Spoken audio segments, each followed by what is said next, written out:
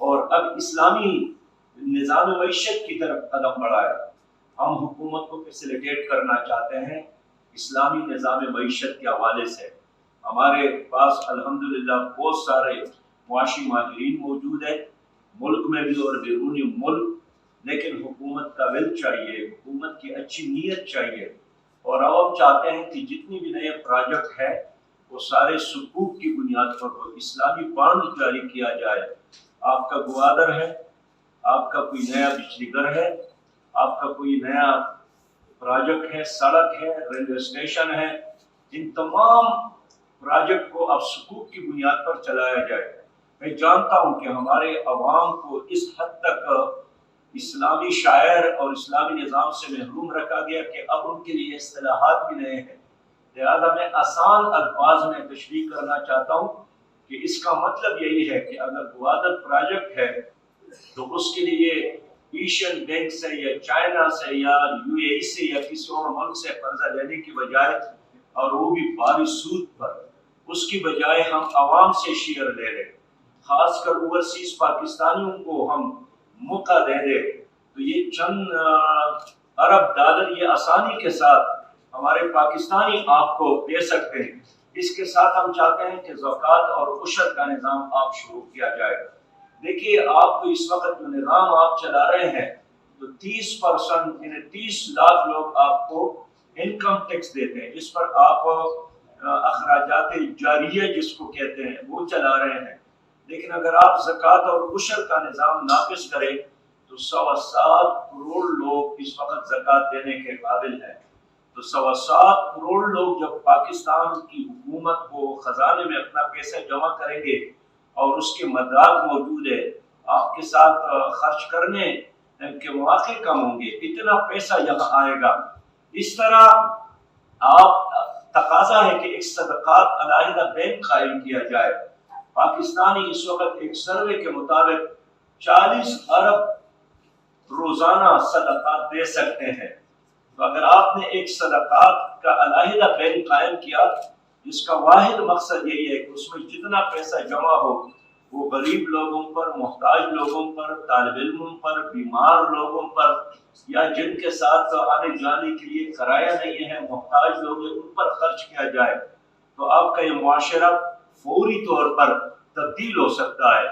اس وقت آپ جانتے ہیں کہ رولز تو یہی ہے کہ جو قرضے ہیں وہ 60 GDP کی 60% سے زیادہ نہ ہو، لیکن اس وقت پاکستان کے GDP سے یعنی ہمارا جو قرضہ ہے وہ GDP کے 95% ہے۔ آپ دیکھیں گے کہ آئندہ سالوں میں پاکستان کی حکومت کے ساتھ تنخواہیں دینے کے لیے بھی پیسہ نہیں ہوگا، اور کسی نے قرض دیا تو ٹھیک ہے۔ تو میں کہنا چاہتا ہوں کہ حکومت خیرات پر، بیرونی خیرات پر نہیں چلتی، یہ اپنے انتظام پر چلتی ہے، اس لیے لوگوں کو یہ ہم کہنا چاہتے ہیں کہ اپنا پیسہ اب اسلامی بینکاری میں خرچ کرے۔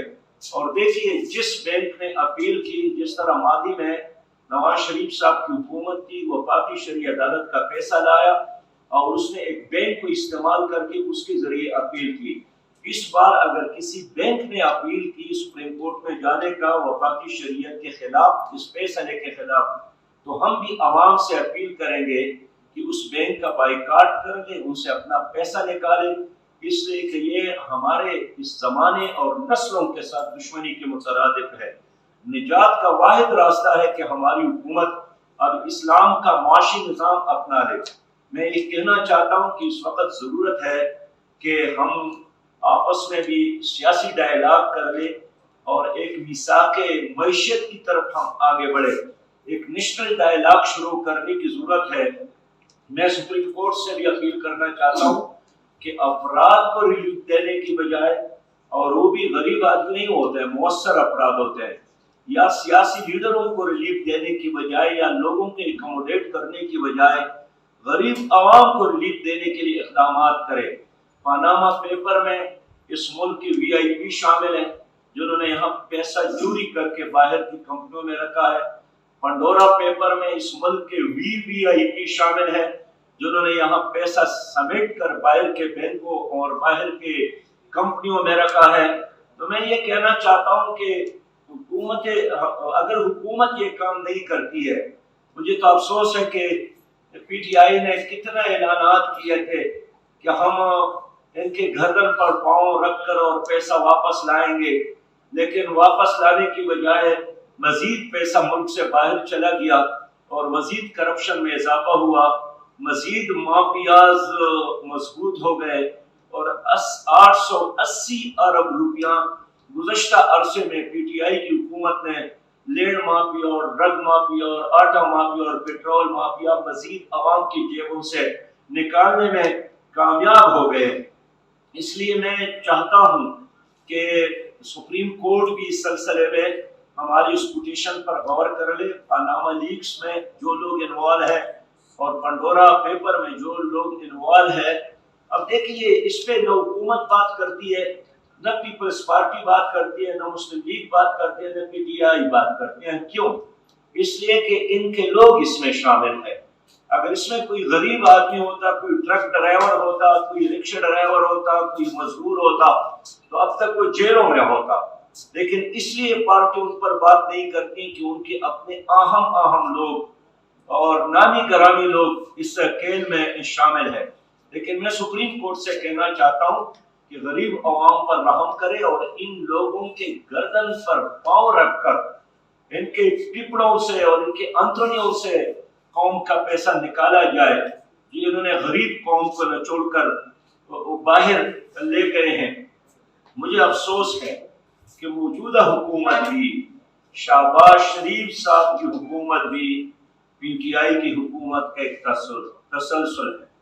وہی معاشی پالیسی، وہی تعلیمی پالیسی، وہی تاڑا اور پٹوار خانے کی پالیسی، اور جیسا ان کے وزیر خزانہ نے حلف اٹھایا تو اس چوکٹ پر سجدہ کے لیے پہنچ گئے جہاں ماضی میں جناب اسد عمر صاحب اور جناب حفیظ شیخ صاحب اور جناب حماد صاحب اور جناب شوکت ترین صاحب سجدہ ریز تھے۔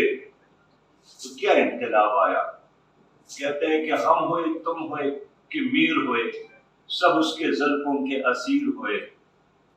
یہ وہی پرانا نظام ہے۔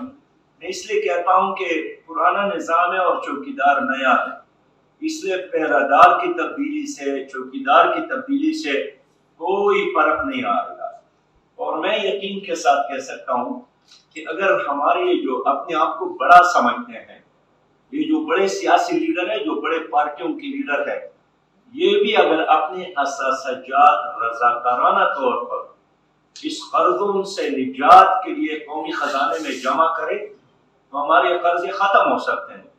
لوگ کہتے ہیں کہ 5 خاندانوں کے 11 ارب ڈالر کے اثاثے موجود ہیں۔ یہ تو خود اعلان کرتے ہیں کہ ہم قائد اعظم کے وارث ہیں۔ قائد اعظم کے وارث ہیں تو قائد اعظم نے تو اپنے تمام اثاثے ملک پر نچھاور کیے تھے۔ تو اگر آج بھی یہ شریف برادران جاتی عمرہ کو، زرداری صاحب بلاول ہاؤس اور زرداری ہاؤس کو، عمران خان بنی گالا ہاؤس کو، چودھری برادران اپنی کوٹیوں کو اور بلند اور بالا اور بڑے محلات کو رضاکارانہ طور پر ملک کے خزانے میں جمع کر لے، ہمارے قرضے ختم ہو سکتے ہیں۔ اتنے ہمارے ہاں اتنے رونے دھونے کی، آپ کی بالکل صحیح بات ہے۔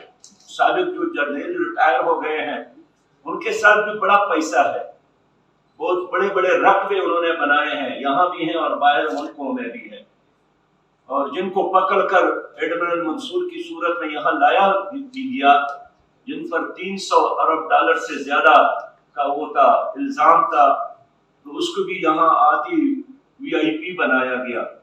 تو یہ جو اپنے آپ کو بڑا سمجھتے ہیں، میں سمجھتا ہوں کہ یہ بھی اگر قربانی دے۔ اب دیکھیں نواز شریف صاحب نے اعلان کیا تھا کہ قرض اتارو اور ملک سنواروں میں چندہ دے، اس میں کتنے ارب ہماری اوورسیز پاکستانیوں نے جمع کیا تھا، کتنے سونے اور چاندی کے زیورات ہمارے ماں اور بیٹیوں نے قومی خزانے میں جمع کیے تھے۔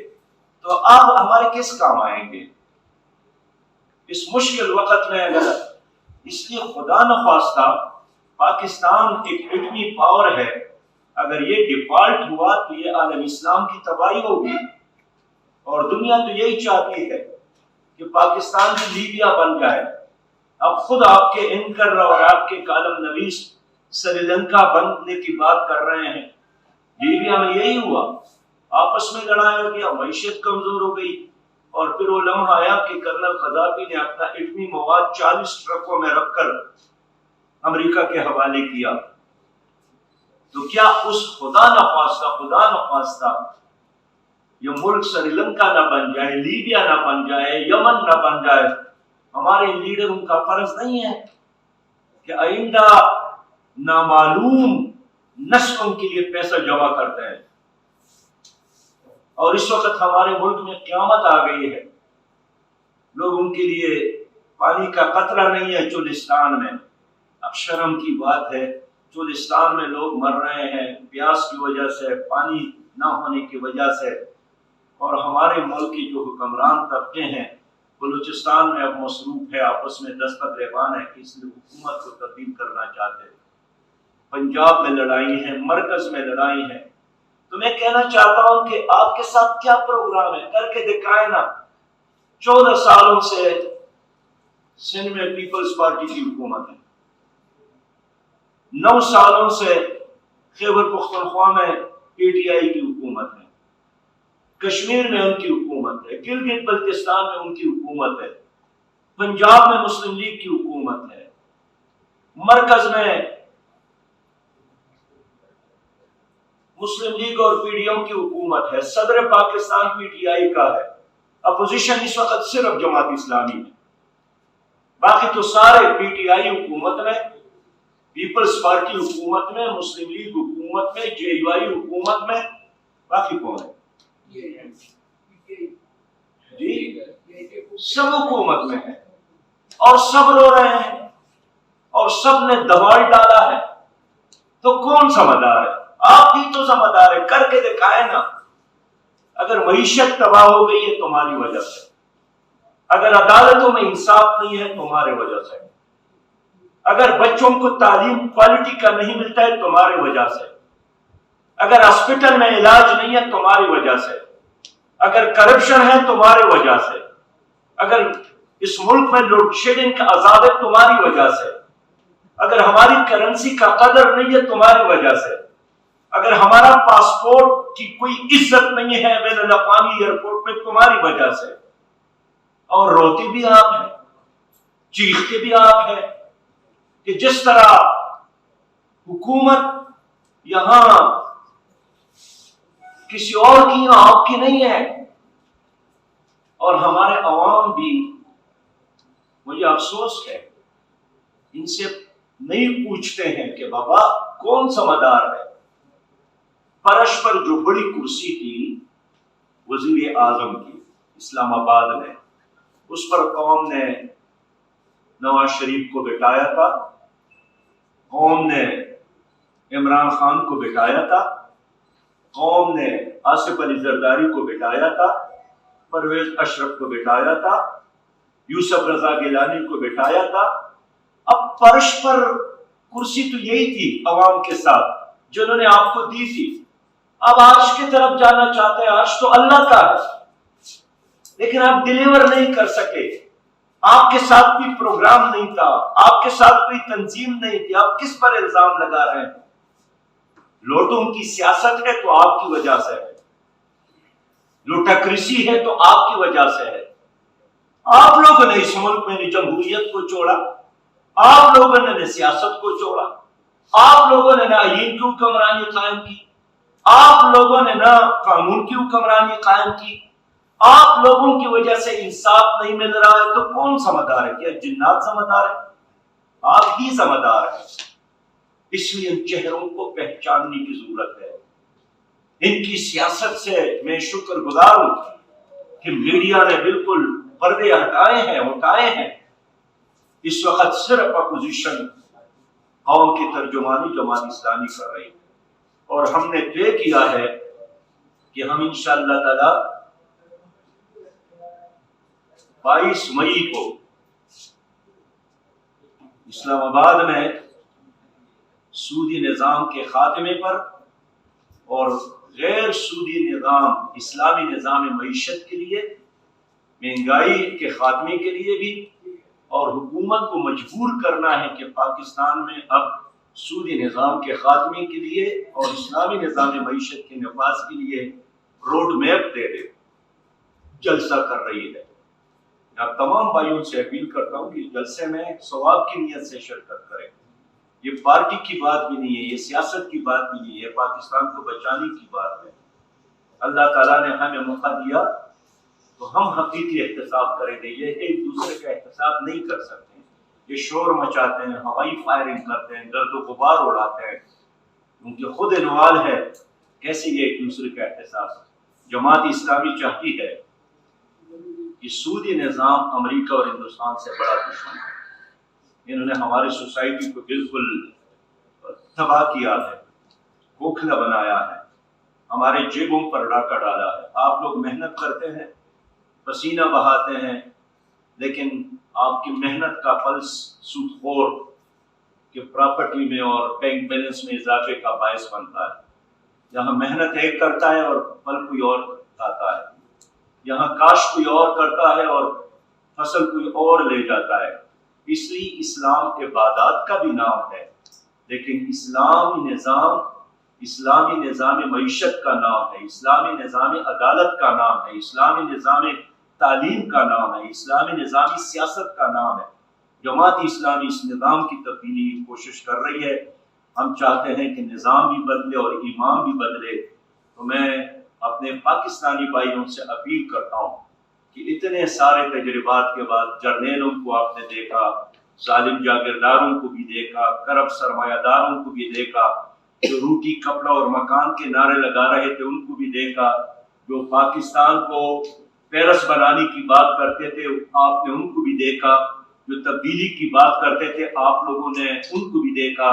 لیکن حالات نے ثابت کیا کہ ہمارے تمام مسائل کا حل اس ملک میں اسلامی نظام ہے، اور اسلامی نظام ہی ہمارے مسائل کا حل ہے، اور اسلامی نظام کے لیے جو جماعت اسلامی جدوجہد کر رہی ہے، اس لیے موقع اب جماعت اسلامی کو اور اس ملک میں اسلامی نظام کو ملنا چاہیے۔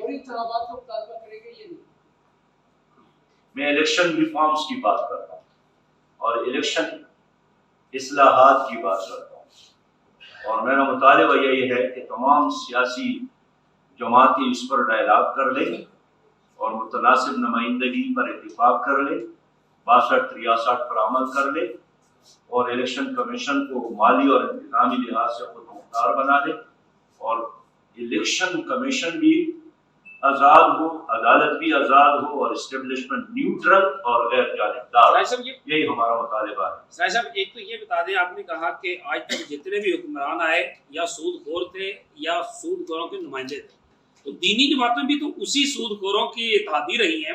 کلیئر بات یہ ہے کہ مسلم لیگ نون کے ساتھ 5 سال جو ہے وہ JUI نے گزارے، ابھی پھر ان کے ساتھ ہے، تو پھر کیا دینی جماعتیں بھی جب سود خوروں کی حامی ہوں گی تو سودی نظام کیسے بدلے گا؟ دوسری بات ایک چھوٹی سی کہ آپ نے نیوٹرل ہونے کی بات کی، تو سادہ سی بات یہ بتا دیں، پچھلی مرتبہ فوج کی نگرانی میں انتخابات کرائے گئے اور یہ 13 جماعتیں کہہ رہی تھی کہ فوج کی نگرانی میں نہ کروائے جائیں، ان کو نہ لگایا جائے۔ آپ کیا سمجھتے ہیں کہ اگلے انتخابات جو ہیں ان پہ فوج کو نگرانی میں لگانا چاہیے یا نہیں؟